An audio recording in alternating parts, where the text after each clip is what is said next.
Yo les gars, donc aujourd'hui on va parler de l'Atlas en 3.8. Donc voici l'Atlas officiel qui est sorti il y a quelques jours maintenant.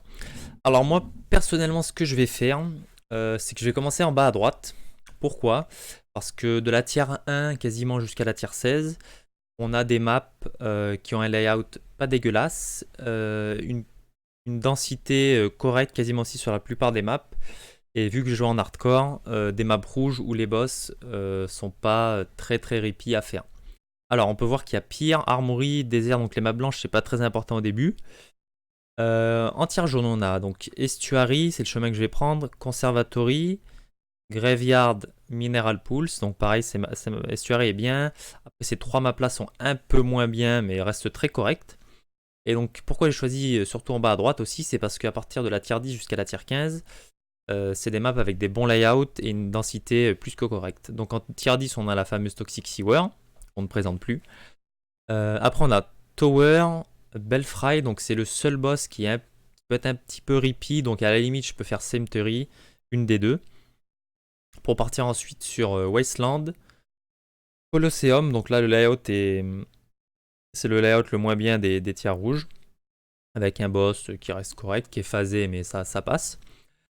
Pour ensuite enchaîner sur Siège, donc pareil, assez linéaire avec un boss assez facile. Et enfin, Maze of the Minotaur. Après, j'ai analysé un peu les autres coins. Pour moi, le deuxième meilleur coin à commencer, c'est en bas à gauche. Troisième point, troisième coin en haut à gauche. Et enfin, en haut à droite, en dernier, surtout en hardcore. Pourquoi? Parce qu'on a la tier 14 qui a Malakai. Et tier 15 aussi qui va être super épi avec les deux boss Canyon. Les boss Chaos avec le Val Reign of Arrow qui nous rend immobile et tout ça, donc assez répit en hardcore, donc plutôt à éviter. Après en softcore ça peut être une autre histoire, ou si vous mourrez de temps en temps c'est pas très grave, mais en tout cas pour moi, pour mon objectif, c'est mieux de commencer en bas à droite pour arriver à Minotaur. Les maps aussi à shape, alors purement pour l'XP, vu que pour la money ça sera autre chose. Donc en tier 11, donc on est d'accord que c'est une tier 6 qu'on va shape. Donc tier 11 Estuary, donc tier 6 qui devient tier 11.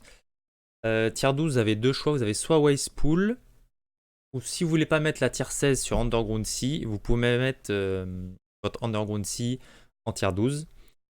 Tier 13, alors pareil, c'est pas des maps faux folles. Vous pouvez skip, ne shape aucune map tier 13. Ce que je ne conseille pas. Je vous conseille quand même de shape la map, c'est plus facile pour monter dans les tiers.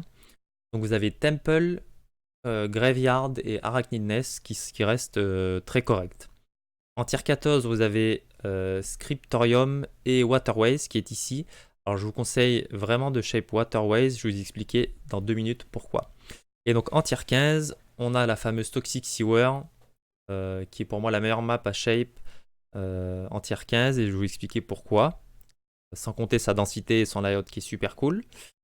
On va quand même finir avec la tier 16. Donc moi je suis un gros fan d'Underground Sea en tier 16. Cependant, par exemple, si vous voulez vous farmer une Headhunter ou quoi, vous pouvez mettre sur Burial Chamber.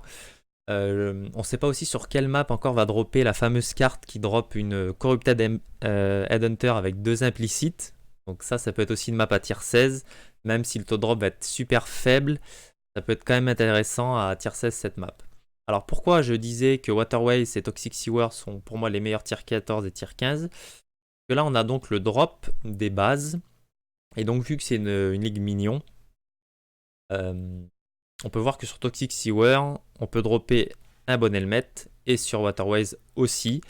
Et du coup, si vous shapez ces maps et vous réussissez à ramener l'influence, donc soit sur Wasteland ou soit sur Toxic Sewer, je pense que les bonnes helmets avec l'Elder Influence dessus, avec un high level de 83-82, vont se vendre très très très très bien.